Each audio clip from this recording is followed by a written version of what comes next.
And good evening, everybody. Welcome to another interview with Mayor Tim Smith. Can you hear us, Tim?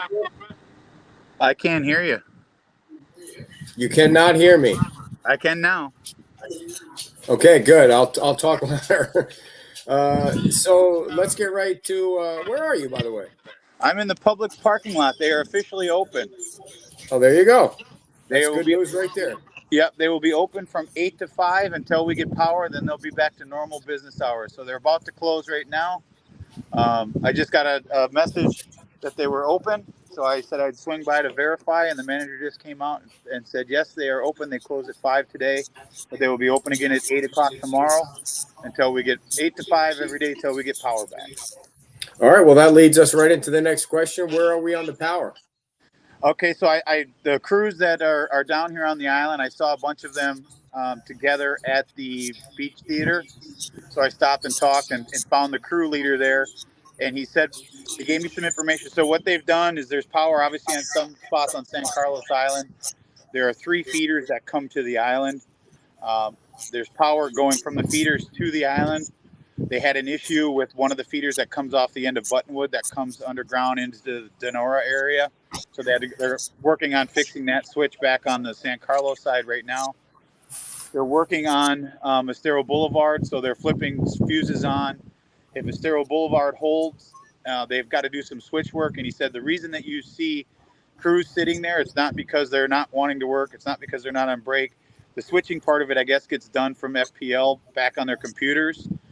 So and he said that takes longer than the actual work to get stuff done. So once they get the switching part of it figured out, then these guys can start flipping the fuses on. They'll be able to get when they get Estero Boulevard on, then they'll be going street by street and flipping the fuse on for that street.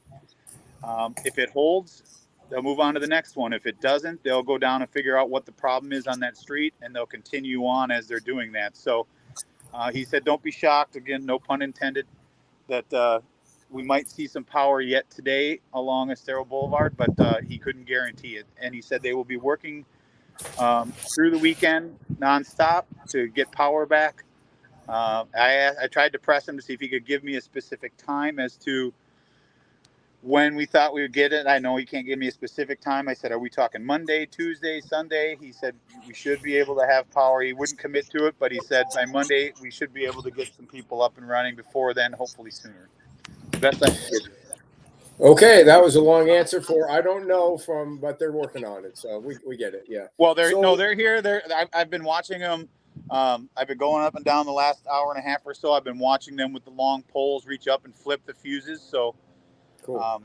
I haven't seen any boom trucks go up in the air. So if you're seeing the long pole and they're flipping that fuse on and then it's not followed with a boom truck in the air, that means there must not be an issue. So the sooner we can see those fuses flipped up or on, the faster we know we'll have power. So the other question is, how's the sand removal going on Estero Boulevard? Good. It looks like I was coming from the north to the south. I stopped here at Publix just to verify that this was open. So I haven't been down the rest of the way, but it looks like there's about 1 or 2 piles left to pick up on Estero Boulevard. So once that's done, it's easily passable right now for vehicles in 2 directions, other than that one little spot. So hopefully they'll have that done here within the next hour or 2, and then we'll have normal traffic flow on Estero Boulevard again. Okay, so does that mean the bridge will be open to everybody tomorrow? That does not necessarily mean that. I haven't had a chance to talk to Andy yet. I jumped on this here with you first. After we get off, I'll give Andy a call and see it's his call at the end of the day, how he feels. Okay. Obviously, the sooner we can open it up to everyone, the sooner we don't have to worry about people going to Target or going down to Skillets, on the down in Benita. So even though we don't have power, we'll talk it over, and Andy will make the decision. And as soon as I know, I'll let you know and everybody else know. What will your recommendation be to Andy? Well, I won't necessarily recommend anything. I think the important thing was to make sure that Estero Boulevard was clear for traffic in both directions, normal traffic flow. To open it up to everybody before that, I think would be a little early and dangerous. Right. Doesn't mean that we couldn't do it. We talked about maybe waiting until we have power, but with the uncertainty of not knowing that, I'm not sure. The businesses obviously aren't open, so people aren't going to be coming to visit. We may have people driving through to looky-loo, but if we have normal traffic flow, you know, there's nothing open, maybe people won't be coming. So by the end of today, in the next hour or two, we'll get out a decision to you one way or another. Okay. So for those of you that have signed up to volunteer, we have about 100 volunteers, and we have now 20 projects where people need help cleaning out their houses. Just wait. I'll make a post when Dan and Andy make the final decision. I mean, there's a couple of 80-year-old folks or in their 80s that are looking for help. So I'm hoping that even now that I didn't even think about that, the businesses are closed, so there's really no reason for people to go down there. Although Margaritaville is going to open, they have a generator. They're going to open the terrace, I think, tomorrow. So just hang tight, folks. And if they open the bridge, we'll gather at 820 Buttonwood tomorrow morning. And if they don't, we'll push it back to Sunday, as long as the bridge is open. We don't want to be in the way. We want to follow the rules, but we do want to have the folks get over there and help out wherever they can. So as soon as we hear from them, we'll post to that. So yeah, we certainly want to. Yeah, we certainly are thankful for all the people that are signing up to want to come and help clean. We just want to make sure the residents can get on and their contractors, if they're not here, to start getting that cleanup going for them. But we want to make sure it's safe. We can't have one-way traffic, Sure. and you know the sheriff's deputies helping us with flagging people around. So as long as we can get that, we'll be a big step forward. Okay, I see Nicole just sent out the press release about the garbage. Do you know the details on that, or should I? I mean, You I'm sure can you put do. it out, but I know the basics of it. I don't know exactly what she wrote word for word, but our crews are going to be out on Monday, was last information I had, to start picking up the debris on the side of the roads, just like we did after Ian, just like we did after Helene. Um, if you hire a contractor and they put stuff in there, because it was asked of me, can the contractors take it down to where we're staging the debris? No, your contractor cannot load it in a trailer and take it down there and dump it. FEMA has to watch all that. They monitor all that because they're the ones reimbursing for this.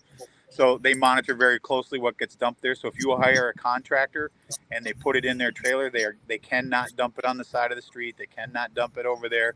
If you have debris inside your house, and again, I'll let you read the Yeah. press release, but if you have debris in your house, you can put it out to the curb like we did after Ian, and our debris Crowder Golf will be by to pick the stuff up. And just to add a little detail to that, separate piles is what the town is looking for: electronic waste, construction debris, vegetation, and appliances. This way, I'm sure they need to separate them when they take them to the landfills. So I'll put the rest of the details up on Facebook. But on Monday, the town will start coming around collecting the garbage from the hurricane. So that's Yes. more good news. So there have been a bunch of different questions and a bunch of information out there that I just want to make sure is clear. Let's just say that you and Andy, or Andy decides he wants to keep the bridge closed, and we still have to go through a couple more days of residents getting passes. A lot of residents might be flying in this weekend. They didn't pick up their passes before. I know you're going to be there Saturday if the bridge is closed, but what if the bridge is closed and is there going to be anywhere to pick it up Sunday? Yes, Andy. I talked to Andy about it. We'll have staff as long as we have the passes implemented. Staff will be at Target, and they will be at Skillets, which is in the same parking lot as the Ace Hardware off of Bonita Beach Road in 41. Starting tomorrow at 7 a.m. normal business hours from 7 to 4:30 until further notice. So Andy said they'll be there tomorrow. If they need to be there on Sunday, they'll be there again on Sunday. Our hope is that doesn't happen and we can open this up for everybody. But as of right now, yes, someone will be there from 7 to 4:30 every day. Okay, and the contractors. Do you want to touch on the contractors, because that started at noon today? Yep, contractors are allowed back on at noon. You will need a pass. It's an orange pass.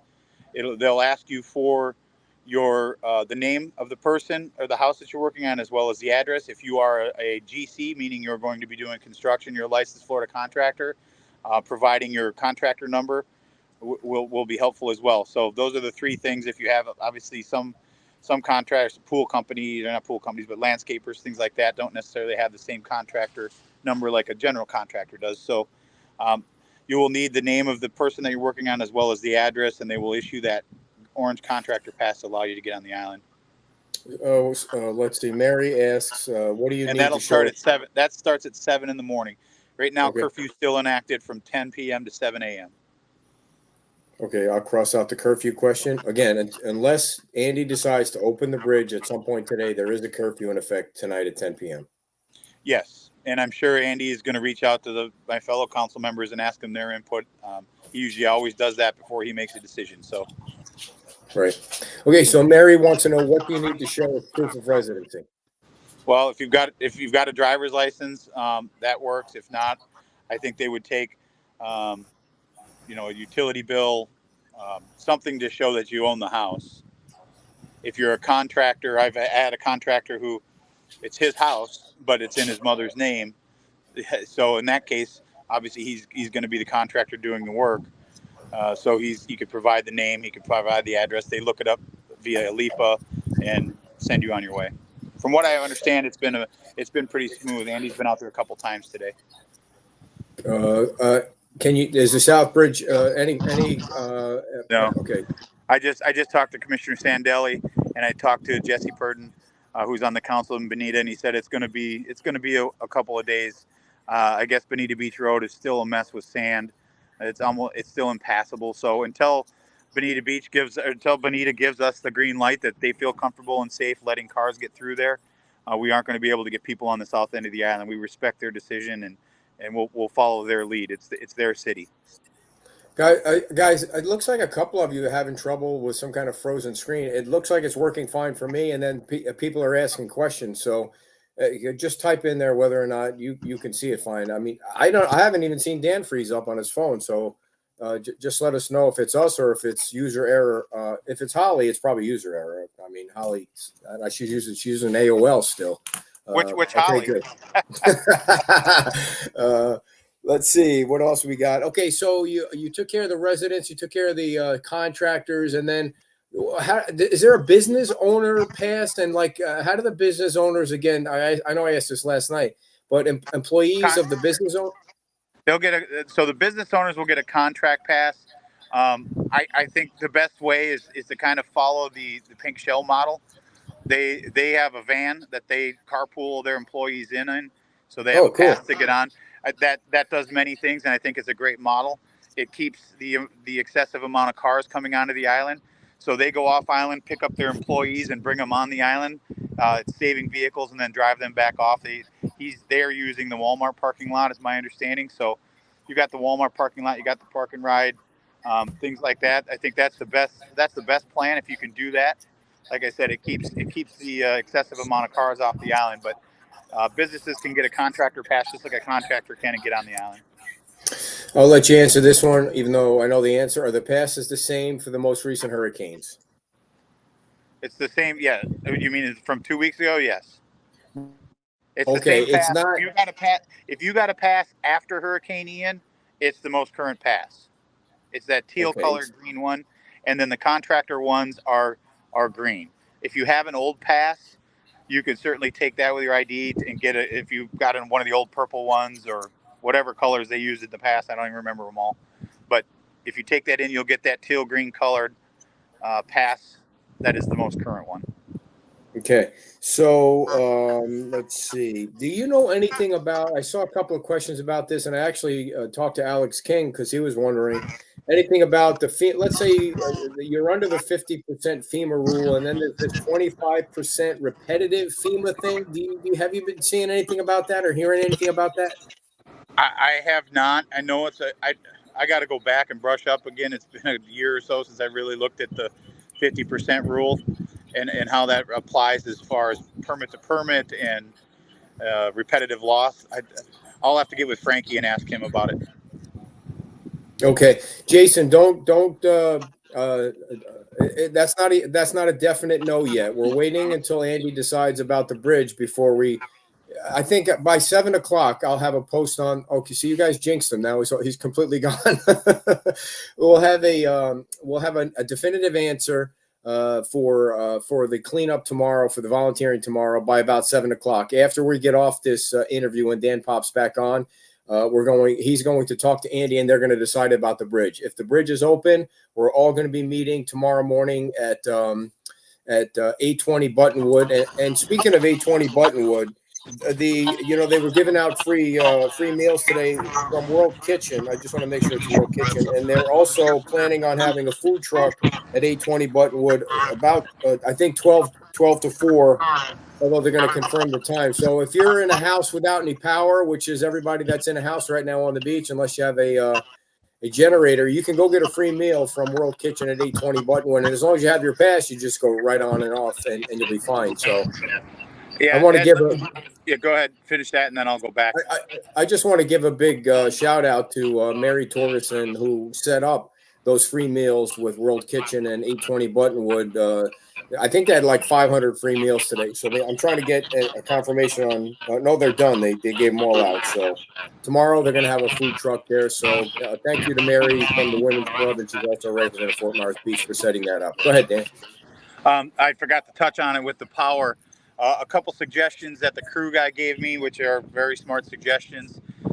Turn your breakers off, because when you get power, if you have water in your dishwasher, if you've got water into an outlet, you could potentially start a fire if your breaker's on. Hopefully it'll trip, but that doesn't necessarily always happen. So if you can turn your breakers off until power is restored to your you can look at your meter and see if your meter's spinning. That'll tell you got power. And then you can start flipping your breakers on. So if you can shut your breakers off before power is applied to your house, that's a good thing. And the most important part is if you do not use your generator to backfeed your panel. I know a lot of do-it-yourselfers like to do that. But what that does is it puts the lineman in danger, because when they energize that power is coming back through the line. It can damage the transformer, which will take longer to repair your section of the line, which means your neighbors aren't going to have power. Now, if you have an electrician installed transfer switch, that's what those are entitled to do. You plug into that with your generator. When it senses power from the main line, that flips over to their power and overrides yours. So it doesn't shock the heck out of everybody, and it doesn't do damage. So if you have a transfer switch installed, that's fine. But if you're doing the old school splice an end and plug it into your dryer and try to backfeed the panel, don't do that, because you're likely gonna get someone hurt or killed. So those were the two things that he recommended I tell people. So I just wanted to pass that on. Yes, Jeff. As of right now, contractors do need a pass to get on the island. They can get a pass at the Target tomorrow, and then starting at 7 a.m. 7 a.m. They can get on the island. So yes. Let's see. Okay, Maxine, Dan touched on that. So they're working on it, and there's no definitive answer because they're working on it. So there you go. You cannot enter from the south end. That bridge is not open yet. So, hey, Dan, what was the deal with the fire last night? That was a huge fire you had there.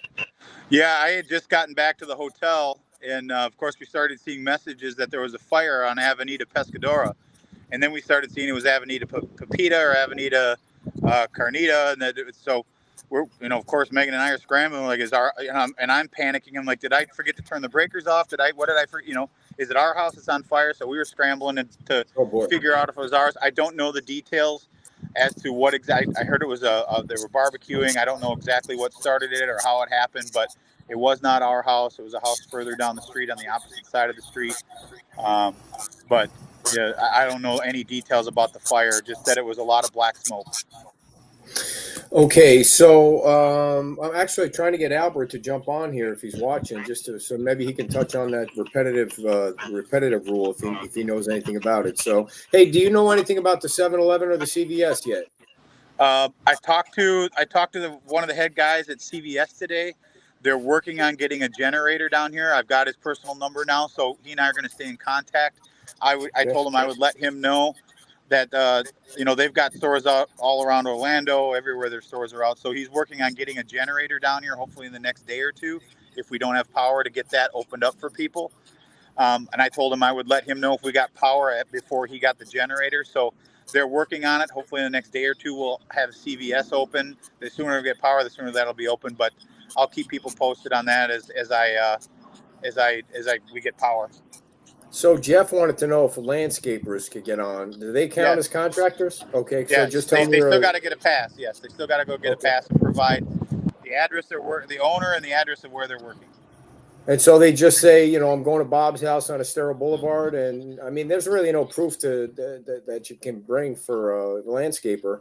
Is there?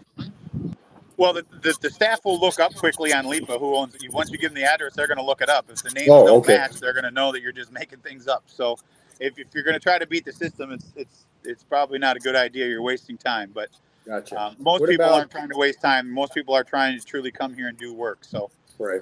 What about public adjusters? I guess that's a contractor, right? I don't know. yeah, they're all. I mean, basically, if you're not a resident, you're a contractor.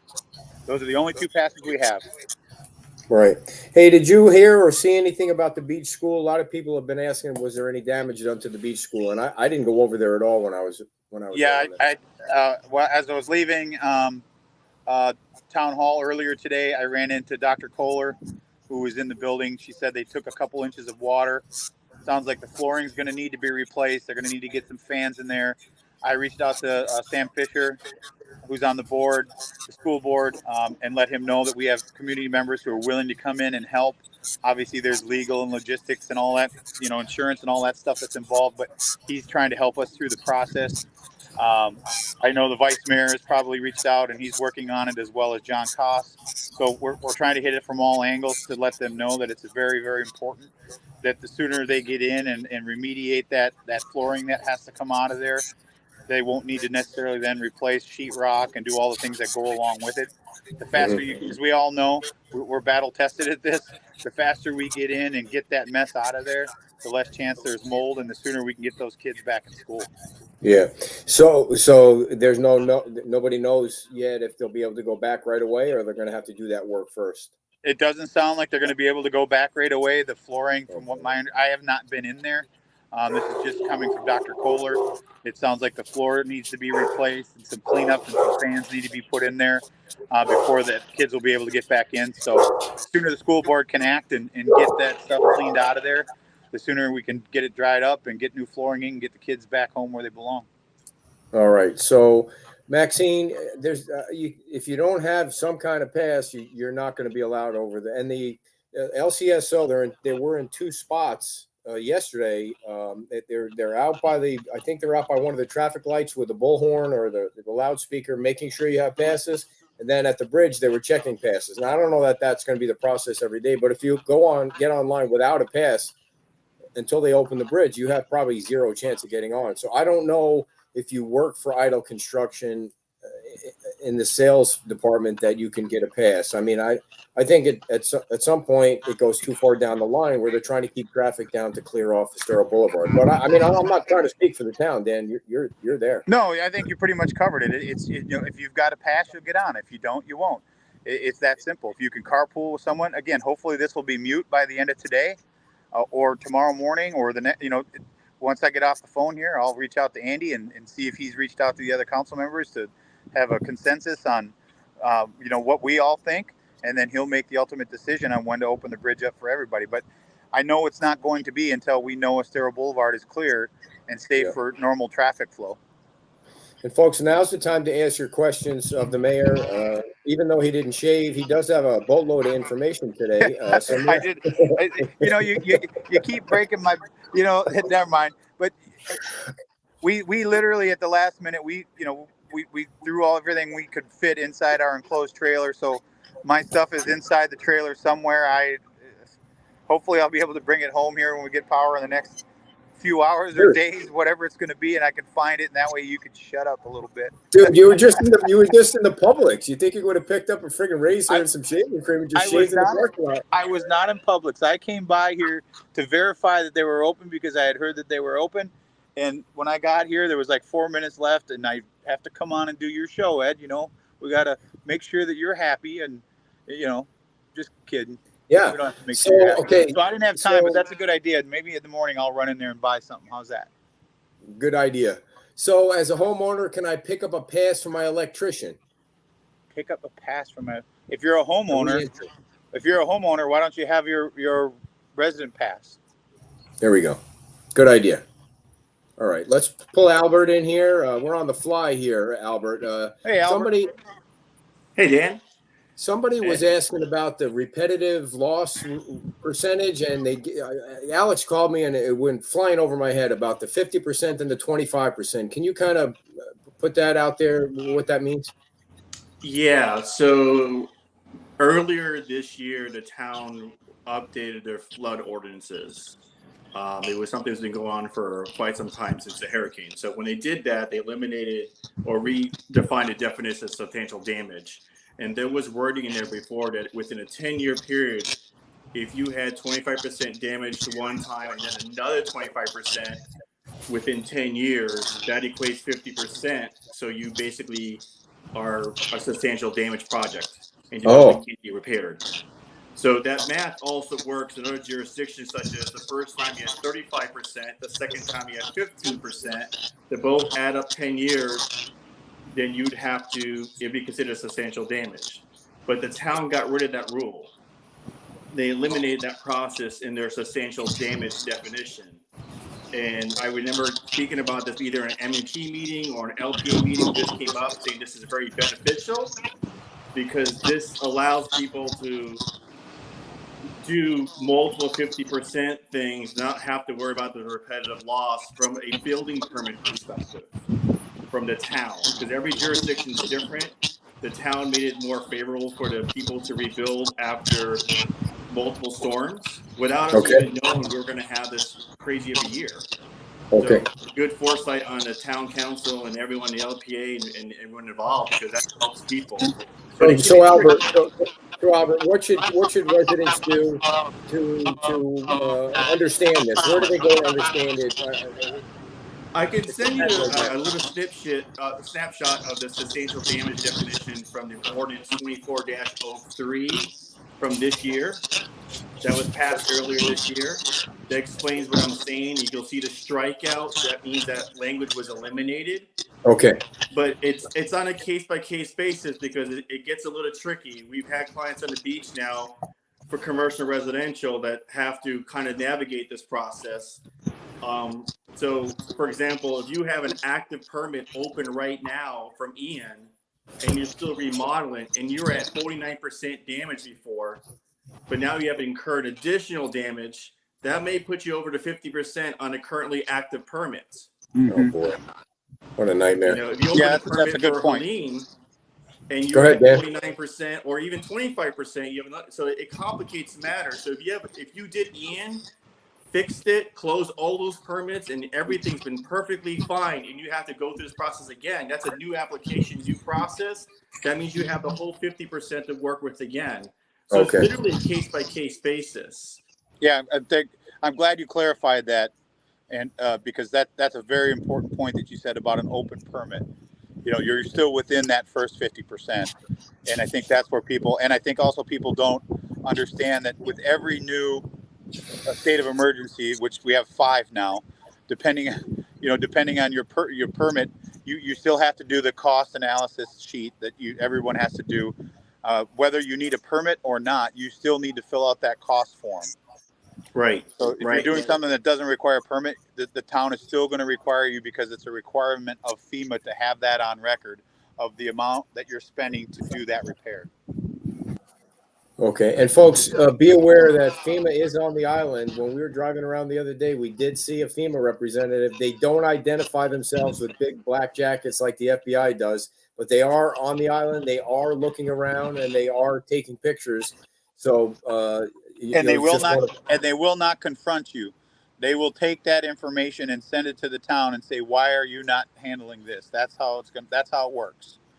And also, Ed, this is something that every jurisdiction has a rule like this on their books. So this is not just a Fort Myers Beach thing. It's all along the coast, Longboat Key, Sarasota. All of them have rules related to this. Some of them have eliminated this repetitive loss from their codes to help people. Some of them that probably have the high ratings from FEMA, the highest you can get, probably have all of the restrictive rules involved to help their rating, but hurts situations like this. Okay. All right, Albert. Thanks a lot, man. We appreciate you jumping on. All right. Thanks, Albert. You're welcome, guys. All right. So the other thing is I did get an email from Andy that the town council and LPA might meet next week. I mean, that's what the plan is, that they might meet next week. So the meetings will get back. There's so much to do outside of a hurricane coming to town. The thing is, the power, we're waiting for our backup generator in case we don't have power for town hall. I mean, you can't really have a meeting if you don't have any power. So we're hoping they're going to get that to us today, but it doesn't seem like that's going to happen. So that's why it's a maybe. Okay. Anything that you want to bring up that we might have missed? No, I think we covered most of it. Most people have been really good about reaching out if they have specific questions. But I think the thing I want to say is don't necessarily believe. You verify it before you start spreading it, I guess. Yeah, please. Because, we'll give you any information that we have when you ask for it. If we don't have the information, we'll get it for you. But the last thing we need are people spreading. Well, I heard, John Doe said this, that they're not doing this. Verify it with the town or with myself, or reach out to Ed. Ed will always let us know. Yeah. However, just before you assume it's gospel, unless it came from the town of Fort Myers Beach, their Facebook page or our website or myself or through Ed, it make sure it's been verified before you just assume it's a fact. We know how Coconut Telegraph works. Hey, Albert, I see you still there. Don't be afraid to put your email in there. I certainly don't mind if people want to reach out to you to get more specifics. You can. There's no problem with that. Anita says that the meetings have been canceled until November. I mean, I hadn't heard that, but I trust Anita, so maybe she knows way Something more. Something may have changed. Yeah. I haven't asked about meetings specifically today. Okay, yeah, we'll get clarification on that so people know about, especially the LPA, because those gigantic projects are going through the LPA first. Okay, so you're going to talk to Andy, and then you'll let us know about the bridge being open. And if the bridge isn't open, then we'll try and push our volunteer situation back to Sunday, but just stay in touch with you on that. And then we got you on Sunday at the Margaritaville Terrace at 11 o'clock for our regular Sunday show, because they do have generator power, and they will have a limited menu, and the bar will be open if you guys want to come. It's for Fort Myers Beach residents only right now, because nobody else is allowed on the island, but hopefully it'll be open to everybody by Sunday. Sound right? That's what we're hoping for. We're hoping our friends at FPL can work their magic and get things lit up today or tomorrow. But I'll reach out to Andy as soon as we're off the phone here and see if he's given it any more thought or spoken to my other council members for their input to help him make his decision. And I'll let you guys know as soon as I find out. All right. Thanks, Dan. And we'll talk to you later on. Have a great night. All right. We'll see you later. Okay, everybody, just to recap, the volunteers that have signed up, and I think we're up to about 100 volunteers for tomorrow morning at 7 o'clock at 820 Buttonwood. As soon as I hear back from the mayor, we're going to either decide to push it back to Sunday or meet on Saturday at Buttonwood. And then we're going to put teams together between 3 and 5 people and then send you out to the different locations. I have about, I don't know, so 20 assignments for people that need muck pushed out of their garage or their house, or they need a junk taken out that got all wet, and a lot of pressure washers. So if you're planning on volunteering and coming Saturday or Sunday, we're going to need pressure washers. And if Saturday doesn't work out, then that'll give me time to maybe go to Home Depot and buy 20 or 30 pressure washers and see if we can raise money to buy those. And then afterward, we'll just donate them to 820 Buttonwood for people that need them after that. So just stay tuned to the Facebook, and we'll get you up to date on all that. Thank you all for tuning in, and we will talk to you later and all weekend long. So have a great night. We appreciate you tuning in.